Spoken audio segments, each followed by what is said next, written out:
afternoon and welcome once again to the live action here at Brentwood. We're shortly going to get cars out onto the circuit. We have had a few cars fall by the wayside. One or two drivers have departed our presence. I think Davy McCall is on his way back home to Ireland, and we've also lost Rob Speak, I believe, from the action here this afternoon. But the crew up there in the paddock are doing their utmost to get as many cars and drivers as they can together. We're going to have some new combinations. In fact, we're going to see, I think, Superstocks hero Gary Sparks driving Alan Buckland's special. And, well, we'll probably know who the cars are belonging to when they come onto the track, but we're never going to be actually too certain as to who is actually going to be driving them. But we will be bringing you the action very, very soon. We hope, because I can assure you that if you're there tucked up in the warm in the main hall watching this on the video screen, it is bitterly cold out here. I can see that Jim has just joined me, and the noise you might be able to hear in the background is the helicopter just going away with another load of passengers.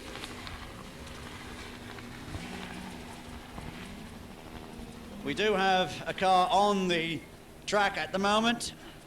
This is the twin-engined Fiat Uno of Dennis Pugh. 2 motorcycle engines installed in that. And going with him, number 70 there, that I think is Rob Dance.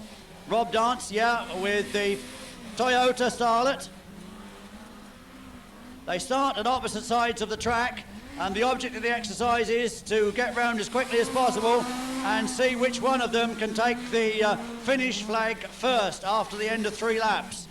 So watch the 2 flag marshals at either end of the circuit, opposite to the positions, of course, in which these cars started.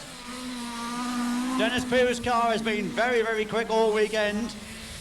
Straight out of the box, that one, because that car had not turned a wheel in anger before it came here to the show. Being built, of course, ready for the 1998 Autograss season, NASA Autograss. And it looks as though is he going to take the flag first? No, it looks like Rob Dance has done it. Rob Dance didn't look so spectacular, but there was once a famous autocross driver by the name of Laurie Manifold who once told me, when a car is going sideways, it's not going forwards. And those that look the most spectacular, very often are not. Those look a little bit more sedate, are perhaps putting in the quicker times. And that certainly would appear to be the situation there with Rob Dance.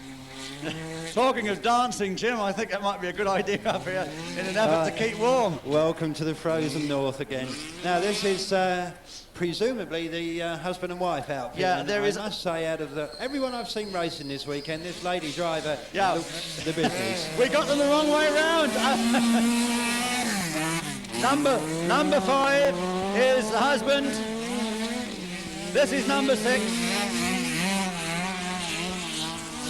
This is Mal coming round now. ARC5 is Mal Cooper, and it's his wife Lynn in the Suzuki twin Suzuki powered car there. Number 6.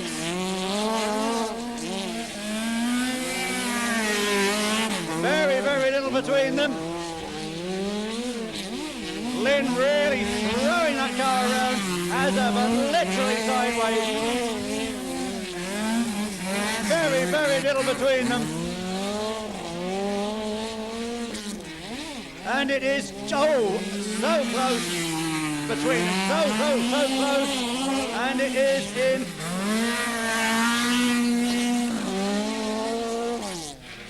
Did you see which one got the flag first?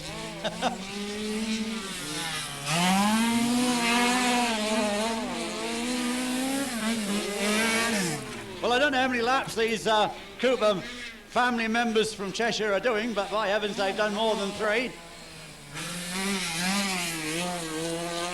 And Lynn there thoroughly enjoying herself in car number 6. Note the 10 telltale twin exhausts on that car, giving rise to the fact that it's a twin-engine machine.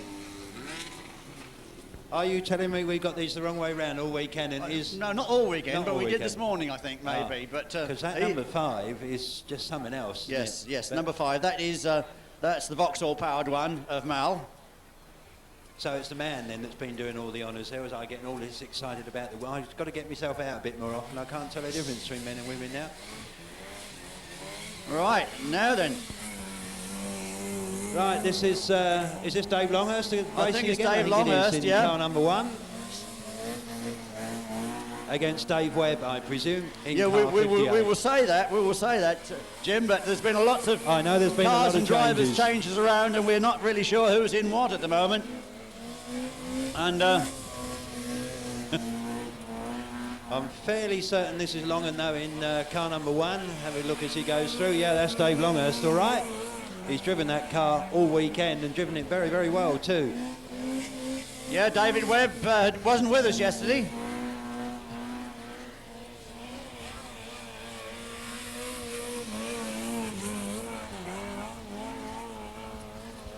There's still not a lot between them, Jim. No, there's nothing good between half them lap, at all, isn't is there? Two almost identical cars, almost identical times, but I think it's Longhurst who just gets there. I don't know if we actually caught the other car.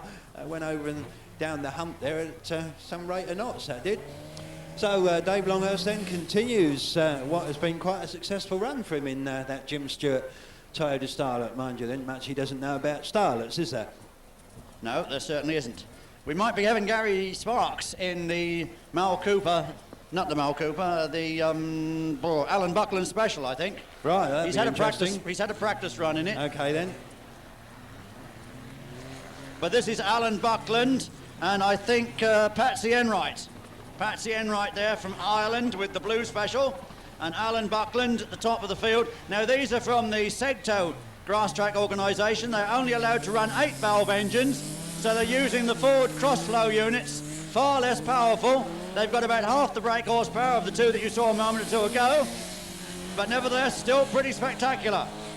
But obviously, certainly much cheaper cars to build and maintain.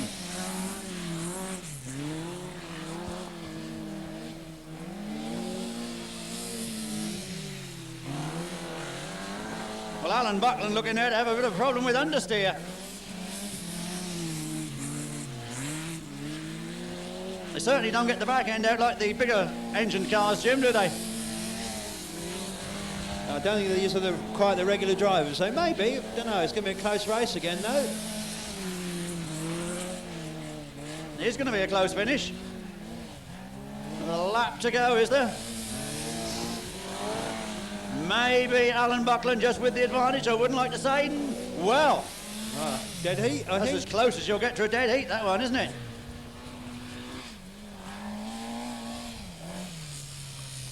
So was that? Was that the regular drivers in there? Do you think? Certainly, it looked like Patsy Enright in the black. Yeah, I think it might have been. It looked like Alan Buckland's overalls in the red car. Yeah. Okay, right. Well, I do recognise these two. This is certainly Gary's. I was going to say, is it Gary Sparks? I think it's Gary Sparks in the red, and I would say it's Malcolm Blackman in the dark overalls. David McCall has gone. Yeah. And we've also lost Rob Speak, I'm told. Right, so Gary Sparks then, former Superstock star, former Superstocks world champion, against Malcolm Blackman, the European hot rod champion, in these buggies, as we kind of call them, but they are rally carts, that's what they are. 8 horsepower Honda engined machines provided by John Clark, and you'll find his stand if you want to know more about these, just by the concrete matting by Hall 3. That's where you can find out details of these, which are quite a serious racing class. You get maybe a dozen or so of these out in one hit. It is quite spectacular stuff, but only the two here today, being driven, as we said, by Gary Sparks, the Superstock former world champion, and by Malcolm Blackman, the European hot rod champion. Malcolm in the dark overalls, Gary in the red. It's 3 laps, same as the Autograss cars are doing. As you see, Blackman taking something of a detour there. And that's, I think, just got his nose in front, although Sparky, well, used to putting the bumper in on the last bend. I'm sure, hello, Malcolm coming across from the infield, black cross there, Mr. Starter, for Malcolm Blackman, 119. Not the first time he's had one of those in his life. Once again, he takes an unconventional way down that far side, and it's got him back in front. So it's a question, can Gary get the bumper in? This is a non-contact formula, but we'll pretend it's hot rod racing all the same. Up to the line they come, and it is Gary Sparks who gets there by a whisker ahead of the hot rod racer Malcolm Blackman. Some unconventional routes taken around the circuit. We'll just put it down to the fact they know the circuit quite as well as they know some of the others. So 8 horsepower buggies then for those two. John Clark will give you the details if you want either to race or indeed buy one of those. They're quite natty things, aren't they? Get you down the high street in a bit of a hurry. Meanwhile, off on an impromptu lap. I'm not sure if this is another race being run the other way or quite what. But anyway, it's, I don't think being committed to film. Both our cameramen here, hands in pockets, sort of jumping up and down as one does when one is freezing cold. So I'll keep working. Meanwhile, you missed a good one there. Sparky actually went under the tapes that are supposed to mark off where the track is. It could almost be, we've heard of head-to-heads. I don't think they quite meant a head-on, but we could be heading for one of these down the far side. A few gasps for breath, but they were at least an inch apart when they went past each other down that far side. Are we going to have a big finish for DD here on the home straight? Do it in front of the crowd if you're going to do it. Right, there we are. Malcolm Blackman then and Gary Sparks. I think, well, I know the race is won, and if I could remember who won it, I'd tell you. They're actually going to go back to the paddock, I think. Yep. Well, we've got the Rob Dance car coming out again. I don't know if we've got the chairman of the respective grass track organisations are going to have their match race or not. I think the chairman of Segtown might also have taken his leave of us and gone home. That I'm not sure, but we do have the Rob Dance machine and the Dennis Pugh.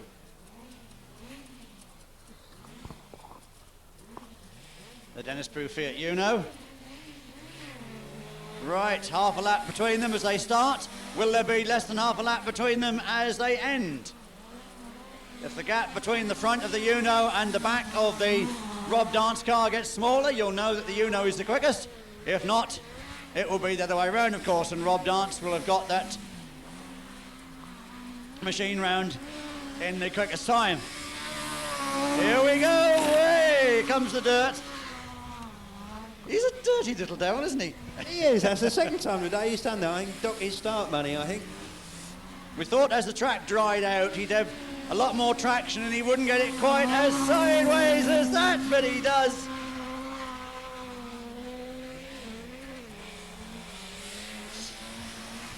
But we saw that he was not as quick on the first run.